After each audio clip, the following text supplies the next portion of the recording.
Hi! So, part 2. Nandito na ako sa bahay, nakapantulog na ako, pero bago yan, tapusin muna natin yung story ko kanina. So, yung matanda nga, inoferan ko siya ng ride kasi wala nang ibang sasakyan dun sa simbahan, kami na lang. Tapos, una, nahihiya pa siya. Sabi niya, dito rin ba ang way mo? Sabi ko, yeah, dito rin ang way ko. So, okay lang yan, ihahatid kita. Kasi ano na siya, yung the way siya mag-walk, alam mo yung yung pagitan ng lakad mo masinsin, ganun may maliliit na steps. Tapos parang hindi na siya stable sa paglalakad. So matanda na talaga siya. Tapos di sabi niya, thank you talaga, sabi niya ganun. So while driving, tinanong ko ano street mo. Hindi siya sumasagot ng diretsa. Parang sinasabi lang niya dinidescribe niya ba yung way. Sabi niya, ano to diretso lang na ganun. Sabi niya ganun.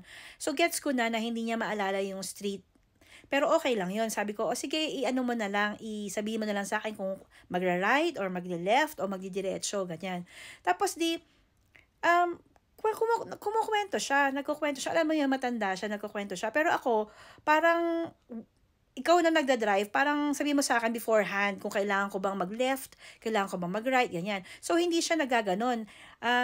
Pero nakikita ko siya na nag-concentrate siya sa daan. Tapos sabi ko, ito ba yon? Dito ba? Magle-left ba tayo? Sabi niya, no, hindi dyan. Tapos titingnan niya mabuti. Tapos, okay, so diretso ba tayo? Sabi niya, dyan, diretso.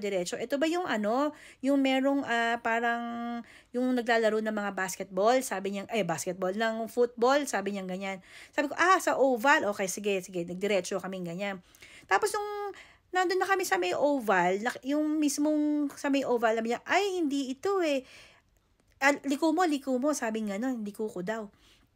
Di ako, dahil wala namang sasakyan halos, lumiko na, nag-U-turn na kagad ako. Tapos sabi ko, saan ba tayo? Sabi niya, dito, subukan mo dito, sabi niya ganyan. So, parang nakigets ko na, inaano lang niya yung lugar. Parang hindi niya talaga, alam.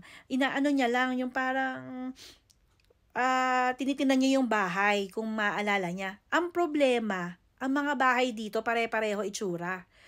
As in pare-pareho talaga. Makikita mo lang yung mga nakapark na sasakyan o kaya yung halimbawa merong van, ganyan. Tsaka mo lang malalaman na na kakaiba. Pero as in pare-pareho talaga itsura ng mga bahay dito. So, siguro nalilito na yung matanda. Tapos ako, umikot na ako, sabi ko sa kanya, kako, ito yung calls, ito kako, tapos nakarating na kami dun sa may, lumiko na ako, nakarating na kami dun sa may primary school, ito kako yung school, baka kasi, maalala niya. Tapos sabi niya, meron ka ba kako naaalalang landmark? Para maalala mo yung bahay, sabi niya. Tapos ginawa ko, nagpark na lang muna ako, tumabi muna ako. Tapos sabi niya, nahihiya na siya siguro. Sabi niya, iwan mo na lang ako dito, I'll work it out. Sabi niya ganun. Sabi ko, no. Sabi ko, okay lang talaga, ihahatid kita. At saka hindi naman, malaki tong town na to, malalaman natin. Yung parang ina-assure ko ba siya, kasi nakikita ko sa mukha niya na kinakabahan na siya. Yung parang kinakabahan, nahihiya, yung parang napapressure na siya, kasi parang effort talaga na inaalala niya yung bahay. Tapos pagka yung nagda-drive akong gano'n, nakikita ko na parang na-overwhelm siya na hindi ito yun Kitang basang-basa ko talaga dun sa mukha niya na hindi ito yun. Naawa ko sa kanya kasi parang, alam mo yun, na pilit niyang iniisip.